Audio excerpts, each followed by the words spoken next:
우리 옆 사람 한번 인사합시다. 그리스도 안에서 사랑합니다. 그리스도 안에서 사랑합니다. 다시 한번 인사합시다. 그리스도 안에서 사랑합니다. 그리스도 안에서 사랑합니다. 이것이 우리 교단의 인사법이다. 그리스도 안에서 사랑합니다.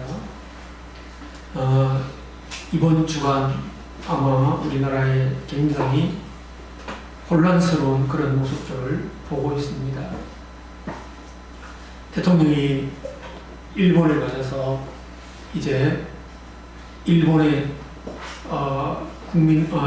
일본의 수상과 협상을 했는데 우리 마음에 만족하지 못하므로 여러 가지 어려운 문제들을 만나게 됐습니다.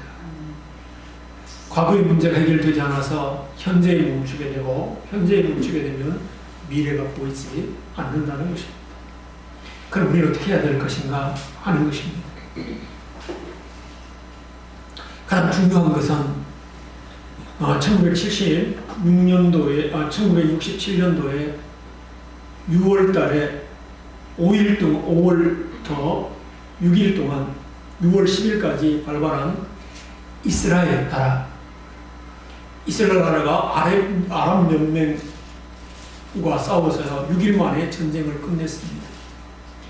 그래서 6일 전쟁이라고 불러요. 그런데 아랍 사람들은 6일 내에 기분 나쁘잖아요. 증거에 대한 거니까. 그래서 6월 전쟁이라고 그렇게 말을 합니다. 부릅니다. 각각 다르게 불러요. 해석하는 것이 다르다는 것입니다. 근데 그때에 전쟁을 하면서 어떻게 이스라엘이 이겼을까? 이스라엘은 250만 밖에 안 돼요. 우리나라 20분의 1 정도의 인구밖에 안 되는데 1억 인구하고 싸워서 이겼습니다. 어떻게 이겼을까? 하나님이 도우신 것은 물론이거니와 그들이 이길 수 있었던 것은 과거에 나치에게 당한 600만 원이 가스시에서 죽은 것을 기억하고 있다는 것입니다. 그래서 너희들한테 우린 절대로 질 수 없어. 그렇게 덤비는 사람하고 그냥 싸우는 사람하고 누가 이길까요? 그래서 이스라엘이 이겼다는 것입니다. 아마 일본, 우리가 더 힘이 있어서 밟기 전에는 절대로 항복하지 않는 민족일 거예요. 그래서 우리는 일제에게 당한 것, 우리 부모님들이 당한 그것 잊지 말아야 되겠죠. 그거 잊지 말아야 되는데 그것만 붙들고 있으면 또 미래로 나갈 수는 없을 거예요. 분명한 것은 미래로 나가기 위해서는 그것을 잊지 않고 오늘 우리가 그들을 어떻게 이길 수 있을까? 그래서 우리 부모님 세대에 먹지 않고 힘을 다하여 지금 이 상태로 지금까지 우리나라가 10번째 안에 들어갈 수 있는 나라를 만들어 놓은 거예요. 그럼 여기서 멈출 것인가? 앞으로 나갈 것인가?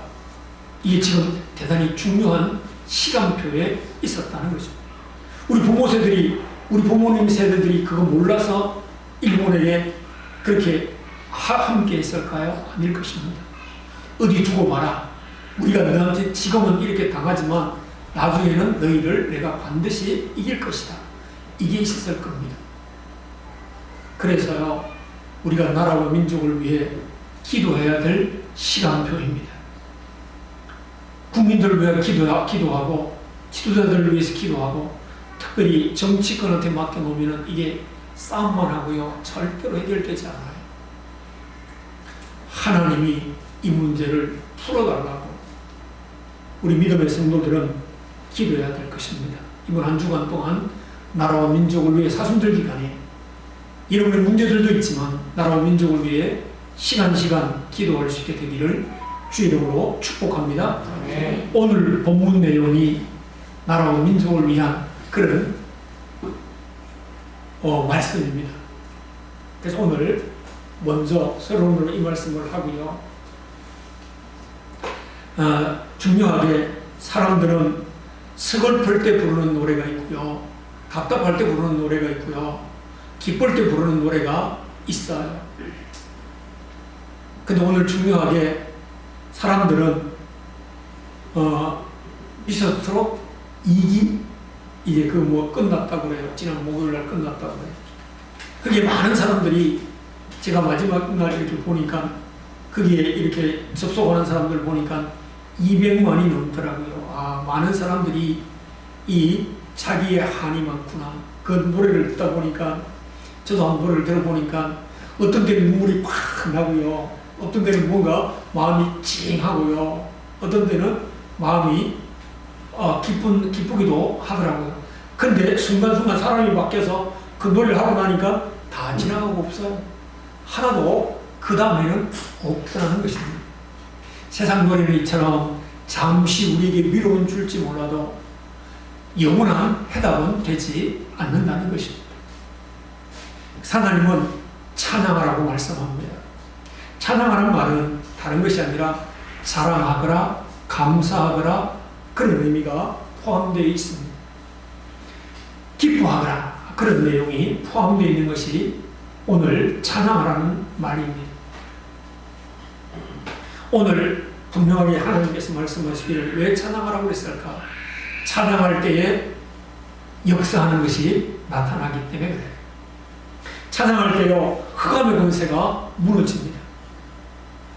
사울이라고 하는 임금이요, 하나님이 떠나가니까 악신이 들렸어요. 악신이 들으니까 머리가 아파서 못 견디는 거예요. 막 걱정, 염려, 불안 막 그러더니 막 합쳐서 머리가 빠개지는 것 같았어요. 오늘 아침에 제가 오전 예배를 드리고 우리 천홍건 집사님이 이제 지난 시간에 머리가 아프다고, 너무 아프다고 기도해 준 생각이 나서요. 집사님, 머리 아픈 거 좀 어때요? 라고 물어봤더니만 교통사고가 나셔서, 크게 교통사고가 나셨나 봐요. 그 머리를 다치셨는데 그 후유증이 아닌가 그런 생각을 하고 계시더라고요. 그래서 한번 검사해야 되지 않겠느냐 이렇게 말씀을, 뭐 검사하지 않은 게 정확히 안 나와서 그렇게 말씀을 하시는 것 같아요. 아마 그보다 더 머리 아프신 것이 뭐 이 골치 아팠던 것이 악신이 들리니까. 그때요, 세상의 노래를 아무리 불러도 해결이 안 됐지만 다윗이라고 하는 사람이 악기를 들고 와서 그에게 찬양을 불러주기 시작합니다. 그럴 때 그 악신이 떠나가고요, 아주 마음이 상쾌해졌다고 하는 것입니다. 여러분이 정말로 해결되지 않고 답답할 때요, 찬양 부르면 그것을 싹 잊어버리게 하고 하나님은 문제 해결자가 되시는 것을 경험하게, 체험하게 된다는 것입니다. 또한 찬양할 때요, 승리하게 되는 것입니다. 이기게 된다는 것입니다. 여호사밧이라는 임금이요, 아람 군대하고 전쟁을 했어요. 그때 이 여호사밧 임금이 아람을 이길 수 있는 힘이 모자라요. 하나님께 기도를 했어요. 하나님 기도하니까 하나님이 그러시는 거예요. 너들 그들하고 함께 맞상대에서 서기만 해 있어라. 내가 돕겠다. 그 얘기를 듣고 나서요, 그 다음날 성가대를 우리가 조직해서요, 성가대 가운을 입히고 찬양을 부르기 시작했어요. 찬양을 불렀어요. 찬양을 부를 때 하나님이 그 찬양 소리를 듣고 일하셔서 다 죽이는 거예요. 이기게 만드는 것입니다. 여러분의 모든 문제가 있을 때도 하나님을 높이 찬양하게 되면 그때 여러분에게 하나님이 이겨주신다는 것을 볼 수 있습니다. 승리하게 된다는 것입니다. 또한 찬양할 때는요, 문제가 해결되는 것을, 옥문이 열리는 것을 보게 돼요. 찬양할 때 옥문이 열리는 역사가 일어나게 되는 것을 보게 됩니다.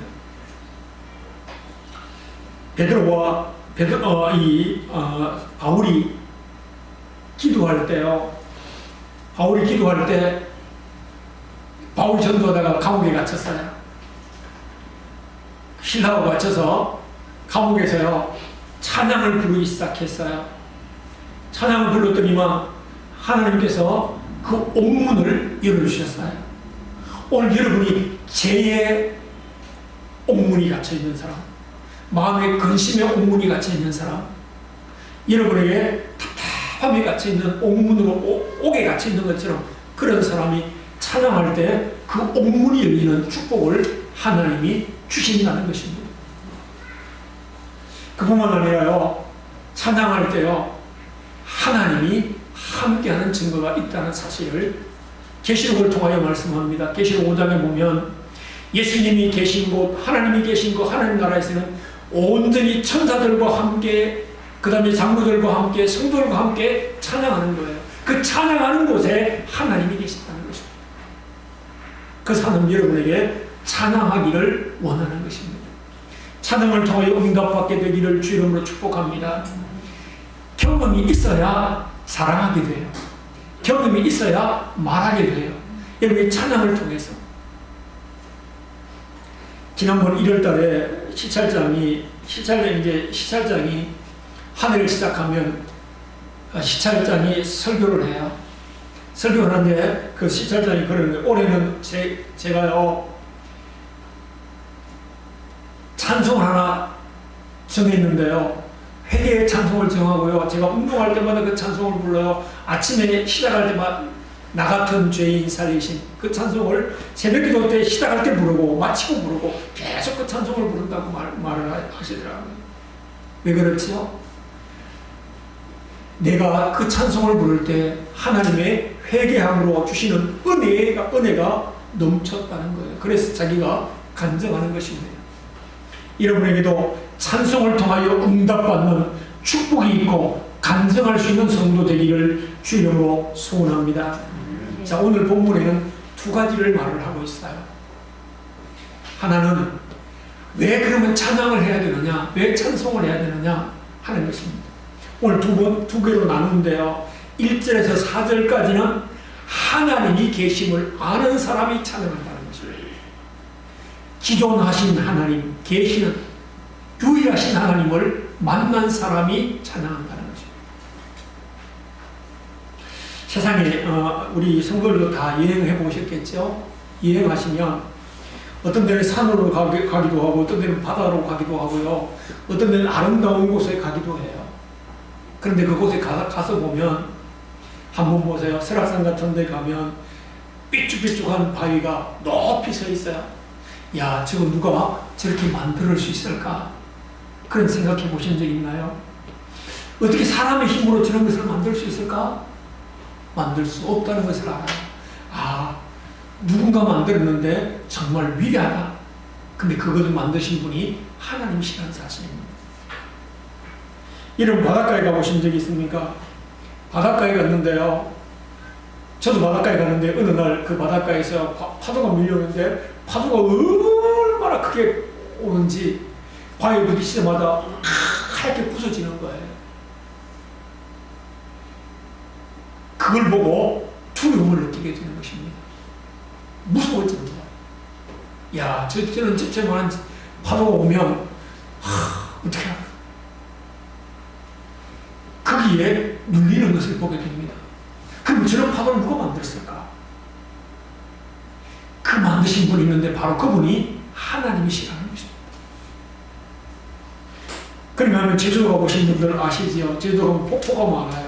폭포를 가보면 폭포에 거기에 비치는 모든 바위 모습들을 보고요. 그 물 떨어지는 그 모습을 보면 웅장합니다. 그 웅장함을 보면 또 가슴이 벅차기도 하지만 놀라기도 합니다.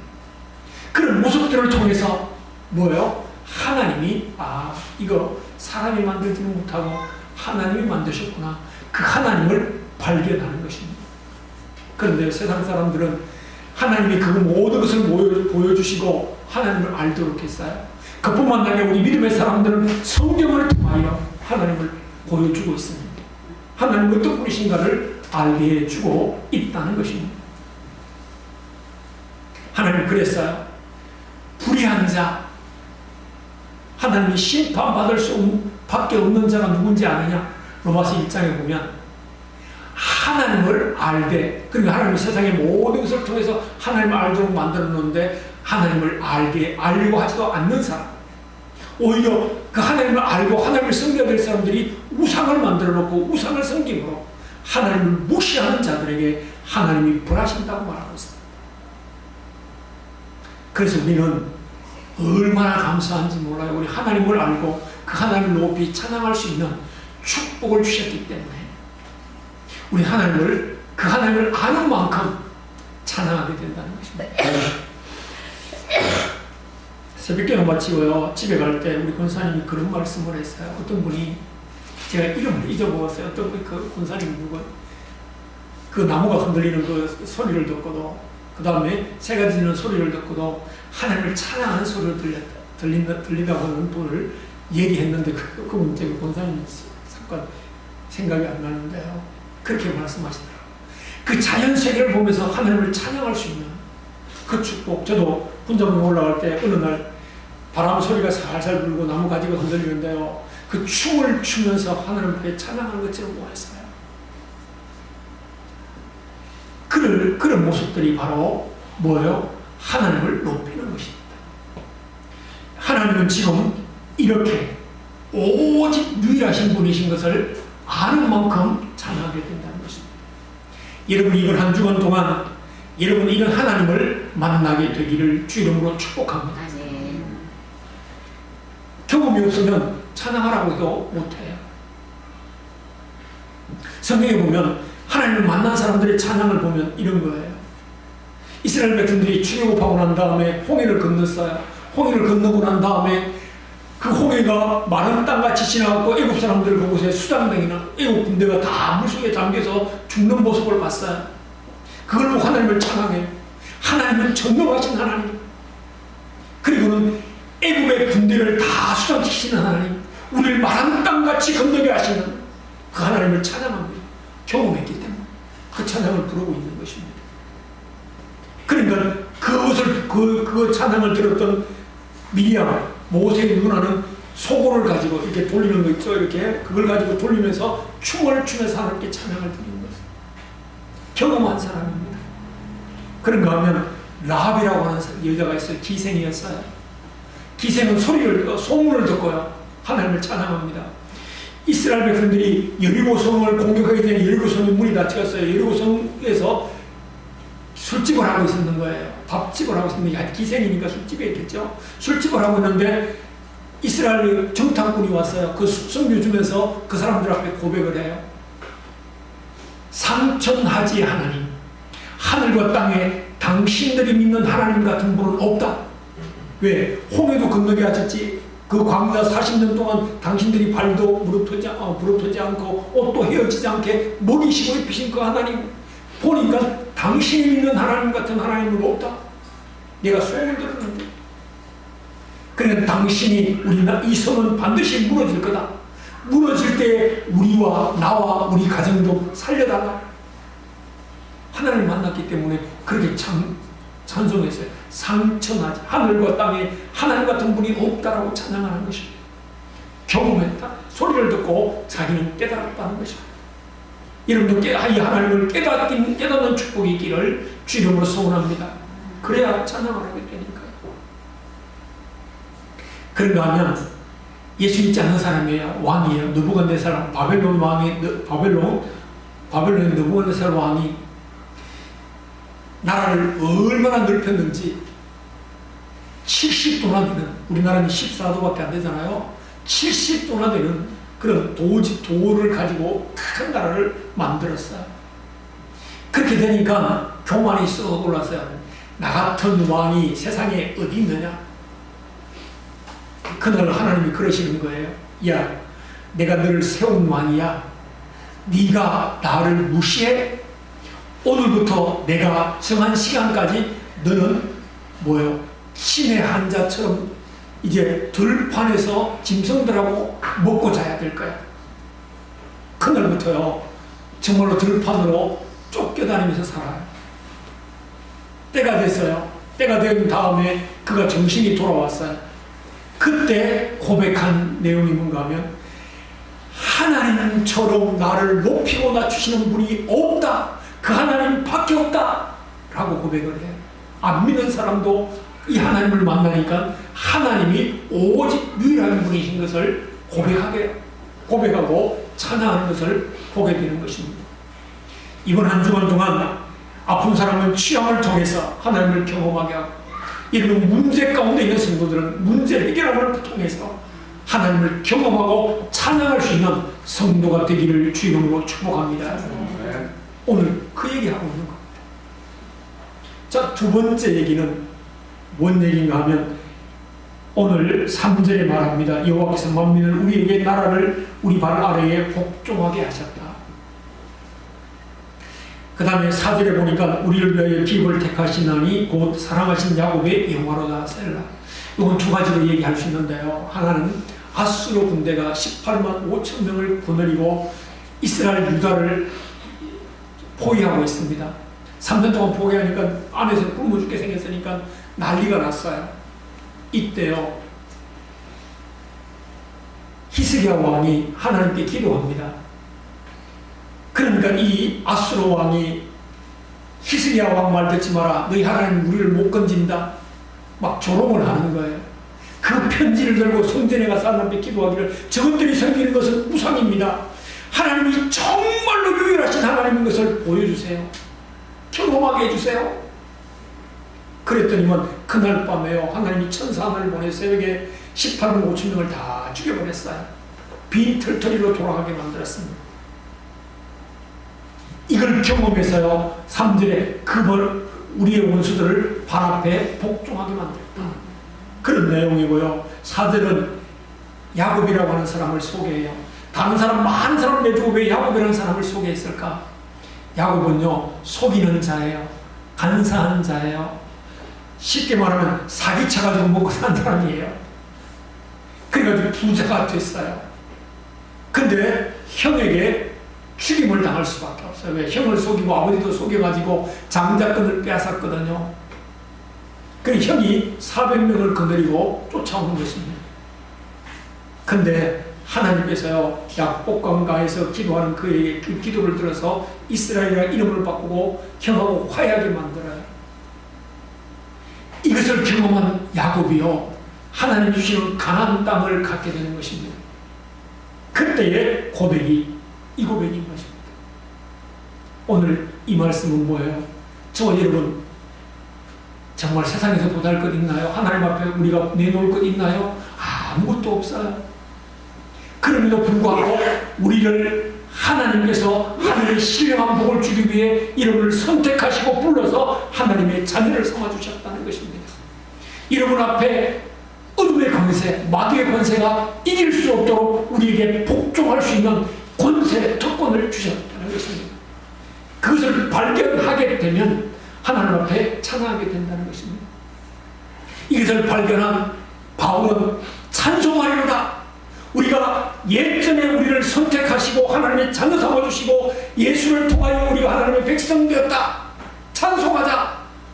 에베소 1장에서 그렇게 말하고 있는 것입니다. 여러분이 나를 구원해 주신 그 하나님을 발견하게 되면 찬양하게 된다는 것입니다. 여러분이 그 하나님을 깊이 느끼게 되면 깨닫게 되면 하나님을 찬양하게 된다는 것입니다. 그것을 여러분이 누리게 되면 하나님을 찬양하게 된다는 것입니다. 여러분이 구원받은 하나님의 백성이 된 것을 깨닫고 그 하나님의 축복 주신 그 축복의 특권을 알고 그 축복을 누림으로 하나님을 찬양하는 귀한 성도를 되기를 주의 이름으로 축복합니다. 이게 바로 오늘 지금 4절까지 내용이에요. 5절부터는 조금 방향이 바뀌었어요. 오늘 하나님이 올라가시도다. 이것은 아마 다윗이 예루살렘 성에다가 천막을 치고, 그때는 성전을 못 지었어요. 천막을 치고 하나님의 법궤를 옮기려고 하다가 큰 실수를 했지요. 자기가 잘한다고 새수레를 지어가지고 옮기다가 말이 뛰어서 떨어지고 말을 뛰어서 그 간을 잡았던 사람이 죽었어요. 그때 두려웠어요. 그 하나님의 법궤를 못 옮기다가 오벳 에돔의 집에 옮겨놨다가 오벳 에돔의 집에 석 달을 있었는데 그 집이 복을 받는 걸 보고 그것을 옮기려고 했어요. 그때는 이제 하나님 말씀대로 장로들이 어깨에 메고 옮겼어요. 그 옮기는 모습을 그대로 찬양하는 것입니다. 야, 하나님이 올라가신다. 올라가시니까 우리 찬양하자. 그리고는 뒤따라가면서요 예배하면서 찬양을 드려요. 찬양을 드리면서요 춤을 춰요. 얼마나 기뻐서 어린아이처럼.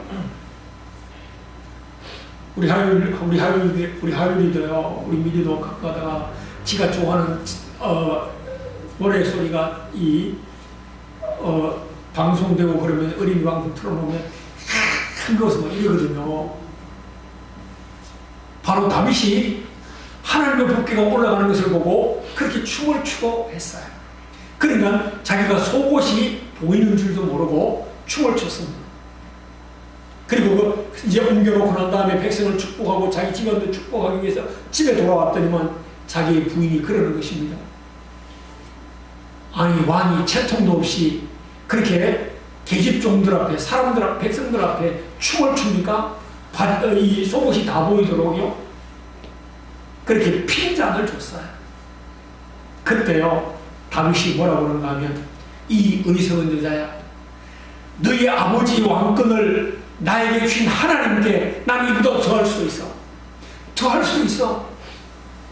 어린아이들이 하는 이것보다 난 더 나아가서 더 춤을 추고 더 기뻐할 수도 있어. 너는 평생 홀로 살 거야. 그래서요 독수공방하고 살다가 죽었어요. 저주받았어요. 그 핀잔한 것 때문에. 오늘 다윗은 하나님의 법궤, 하나님이 자기 예루살렘 성전에 앉히려는 것을 보고 얼마나 기뻐서 그 보좌에 앉으신 하나님이 만민을 통치하시는 것, 세상을 온전히 다스리는 것, 그걸 기억하니까, 나와 함께해서 세상을 다스려 줄 그 하나님을 기억하니까 찬양이 절로 나와서 찬양하게 된 것입니다. 여러분도 여러분이 주님이 함께, 여러분이 가는 곳마다 함께 하심으로 여러분을 돕고 계신다는 사실을 알면 찬양하게 된다는 것입니다. 이 축복을 이번 한 주간 또한 경험하게 되기를 주님으로 축복합니다. 이게 중요한 일입니다. 자, 그러면서 오늘 중요하게 이것 때문에 너희가 찬양하거라 라고 말씀했어요. 그럼 어떻게 찬양해야 될까요? 1절에 보니까 뭐라고 말씀하세요? 만민아 손바닥을 치며 즐거운 소리로 크게 외칠지어다. 이건 뭐예요? 여러분 어떻게 춤을 추고 소리치고 손뼉 치는 것 슬픈데 그런 사람이 있을까요? 기뻐야 할 수 있는 거예요. 기쁨으로 찬양을 하는 것입니다. 여러분 찬양할 때 기쁨이 충만한 은혜가 여러분 하나님이 기쁨을 충만하게 주시는 놀라운 역사가 날마다 더하게 되기를 주 이름으로 소원합니다. 자, 그러면 또 하나님 뭐라고 말씀하셔요? 이젠 찬송할 때 너희가 지혜의 시로, 오늘 8절에 보니까 7절에 보니까 하나님을 온 땅의 왕이시니라 지혜의 시로 찬송할지라. 지혜의 시, 글을 써서 하나님을 찬양하라고 하는 거니까 최선을 다하여 찬양하라고 말씀합니다. 우리가 찬양할 때 정말로 최선을 다하여 찬양할 수 있게 되기를 주 이름으로 소원합니다. 바로 최선을 다해야 될 자리가 교회에서 어떤 자리일까? 우리가 여러분을 찬양할 때 그렇게 해야 되는데, 특별히 여러분이 가운을 입혀 세운 여러분들은 최선을 다해 준비하고 하나님을 최선을 다해 찬양해야 할 것입니다. 그런데요, 찬양하다 보면 나를 위해 찬양하는 사람들이 많아요. 내 노래소리를 다른 사람들에게 뽐내기 위해 찬양하는 사람들도 있고, 여러분 찬양을 잘해야 된다는 말은 아니에요. 하나님이 정말로 기뻐하는 것, 내 중심을 드릴 때 하나님 그 찬양을 받으신다는 것, 이런 찬양을 드릴 수 있게 되기를 주 이름으로 축복합니다. 최고예요. 그런가 하면 전심으로 찬양하라는 것입니다. 하나님을 만왕의 우리의 왕으로. 이 말은 뭐예요? 그 하나님을 내가 알기 때문에. 여러분 하나님 아는데 아무렇게나 대할 수 없잖아요. 그것처럼 전심으로 찬양하게 된다는 것입니다. 오늘 여기에 분명히 그러는 것입니다. 나를 위해 찬양하는 것이 아니고 하나님의 영광을 위해 찬양하는 것입니다. 이런 찬양이 여러분 드려질 수 있는 축복이 있게 되기를 주 이름으로 소원합니다. 네 번째는 모든 사람이 다 찬양하라고 하는 것입니다. 9절에 그러죠. 온 나라의 고관들이 모임이여 아브라함의 하나님의 백성이 되도다. 여기에 모든 방패의 하나님의 것이며 그는 높임을 받으시리로다. 고관들 뿐만 아니라 하나님의 백성들, 세상의 모든 방패 가진 자들이 함께 찬양하라고 말씀하고 있습니다. 오늘 중요하게 비밀은 뭐예요? 오늘 하나님의 백성된 우리는 하나님을 찬양하는 것은 당연하고요. 우리가 그 비밀을 누리는 만큼, 하나님을 깨닫는 만큼, 하나님이 우리를 위해 예수 그리스도를 땅에 보내시고 나를 위해 십자가에 죽게 만드시고 나를 저주 가운데서 재앙 가운데서 사망 가운데서 우리를 건지시고 하나님의 귀한 자녀 하늘의 신령한 복을 받을 수 있는 하나님의 귀한 자녀를 만드신 사실을 깨닫는다고 하면 하나님을 찬양할 뿐만 아니라 이 사실을 모르는 사람들에게 전거함으로 그들도 함께 이 찬양을 드릴 수 있도록 하는 귀한 성도들 되어지기를 주 이름으로 축복합니다. 이제 말씀을 맺습니다. 결론적으로 말씀을 맺으면 오늘 본시를 통하여 만왕의 왕이신 하나님에 의해 우리가 특별하게 선택받은 하나님의 자녀인 것을 깨닫는 것뿐만 아니라 세상에서 알지 못하는 만민 중에서 이 하나님을 알지 못하는 사람들에게 하나님을 알려주므로 세상의 모든 사람들도 동일하게 절대 유일하신 하나님을 찬양하는 그 대열에 함께 할 수 있도록 여러분이 이번 한 주간 동안 기도하며 이 일에 쓰임받고 여러분의 이 귀한 축복을 누리는 귀한 성도들 다 되어지기를 주 이름으로 축복합니다. 하나님 고맙습니다. 감사합니다. 이번 한 주간 동안 하나님을 높이 찬양할 수 있는 귀한 성도를 되어질 수 있도록 하나님 우리로 하여금 하나님을 경험하는 한 주간 되게 하여 주시옵소서. 내 문제를 통하여 하나님의 살계심을 아버지 알게 하시고 아버지 내 문제 해결을 통하여 하나님의 아시고 아버지의 계심을 알게 하시고 또한 내 질병을 아버지의 취함을 통하여 하나님의 계심을 알게 하시고 또한 아버지 하나님 또한 내 가정의 모든 문제 해결자 되심을 아버지를 통하여 하나님 계심을 아는 그리고 하나님을 찬양할 수 있는 귀한 성도를 되게 해 주시옵소서. 그러므로 하나님 기쁨으로 찬양하게 하시고 전심과 최선을 다하여 아버지를 찬양할 뿐만 아니라 내가 또한 아버지 다른 사람도 이 하나님을 아버지를 증거함으로 함께 아버지를 찬양할 수 있는 복의 복을 더하여 주시옵소서. 이번 한 주간 동안 이 축복을 누리는 한 주간 되게 해 주시옵소서. 예수 그리스도의 이름으로 간절히 기도하옵나이다. 아멘. 찬송과